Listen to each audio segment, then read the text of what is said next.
Hello, Kelly.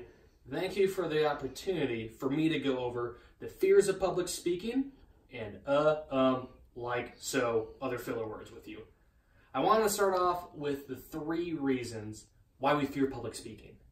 It's kind of funny, I was looking up, hey, how deep does this fear go?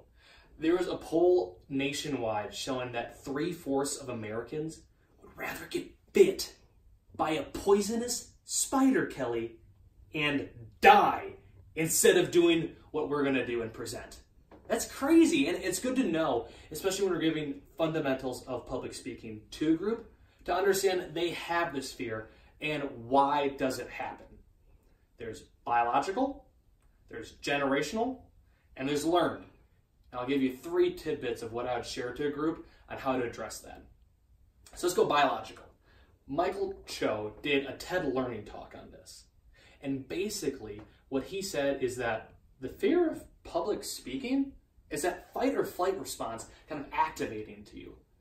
Now, I'm going to bust out some scientific jargon here, but basically it all comes down to the hypothalamus going down to your pituitary gland, activating that to have ACTH pour through your bloodstream, go into your veins, giving you adrenaline, shutting off your stomach, and then giving you those butterfly feelings.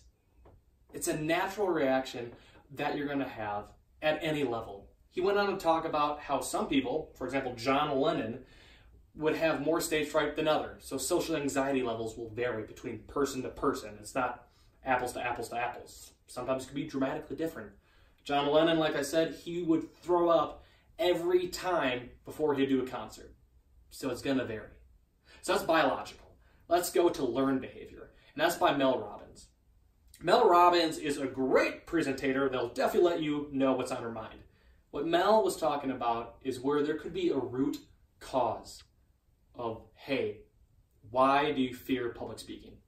She did this demonstration in front of a woman who was absolutely terrified to get up to stage with her. There was hundreds of people looking at her, and she felt absolutely petrified to be up on stage. Mel asked her, hey, what is your biggest fear? And she said, this. At that moment, she didn't know what to do. But through some digging, what Mel found out is that this woman, she learned this behavior to become secure, in the sense that her father, as a little girl, wanted her to be quiet. And if this girl would raise her voice, she would be in trouble. So she had the learned behavior that speaking up, if, for example, in a speech, was negative, and it got negatively reinforced so long down the road that now as an adult, it's hampering her success.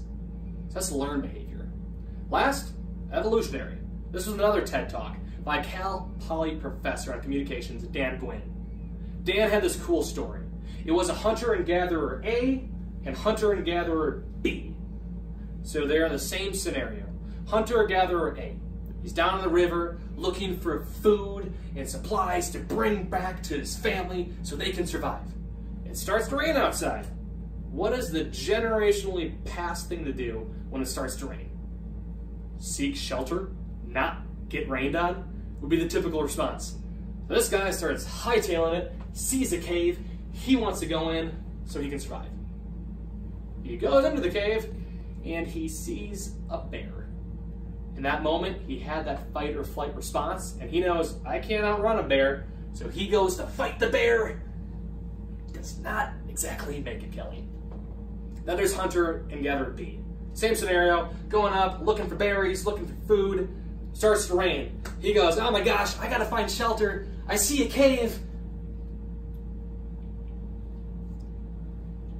Caves? Caves are scary. Caves can be intimidating. I don't know if I want to go to the cave. And he hightailed it back to his home.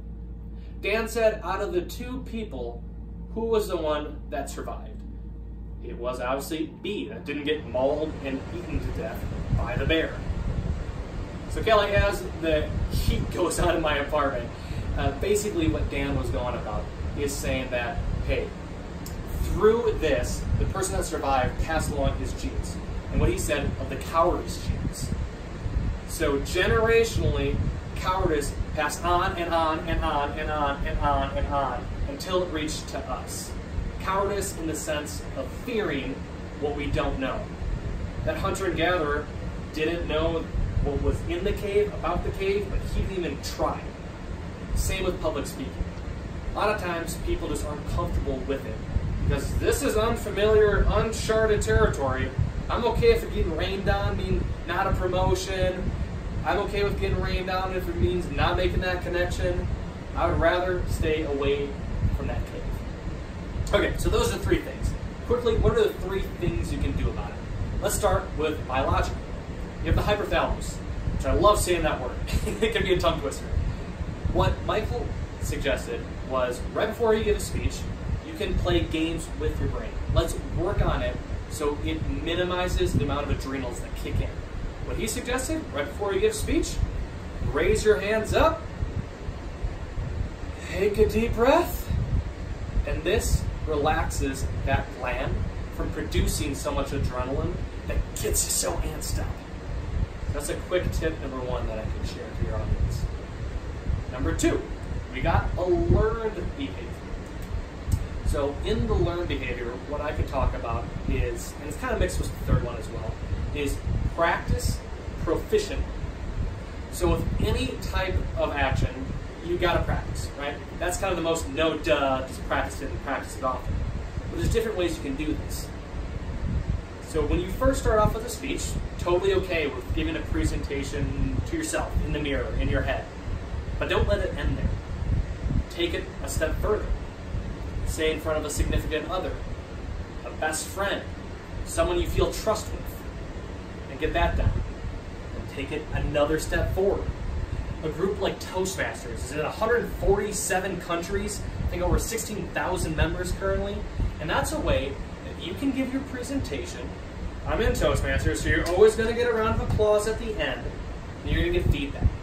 And then you'll get to feel that fear of speaking in front of an audience that was learned and generationally passed on, but it won't be at the scale, so it's an okay place to fail. And lastly, Simon Sinek gave a great talk on this, and he basically said, give to your audience, which is interesting. Anxiety, he said, in the word anxiety, there's an I right in the middle. And he said that's the problem with public speaking.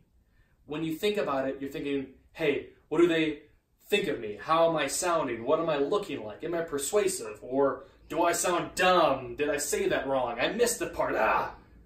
But any presentation you're going to give, it's not about you. It's about the message you're giving to the audience. For example, if you're giving a sales pitch, it's not on, hey, how am I sounding? It's, here's the value that I can deliver to you as a customer. If it's a persuasive speech, it's not, hey, here is my talk, here I go. It's, here's my point, here's the value I can give you. What you have to focus on is that you're giving to your audience. And you gotta love that audience. Saying, imagine you have a child, right? Son or daughter. You're teaching them a life lesson. You're not gonna be nervous about that. It's a moment that you know you're helping. And that's a solution you can help. So learned, generational, biological. There's a lot of roots, and I'm just touching the tip of the iceberg on what we can do to help. But Kelly, I wanted to give you a brief enough version of what we can do to kind of help your audience be able to face their fears.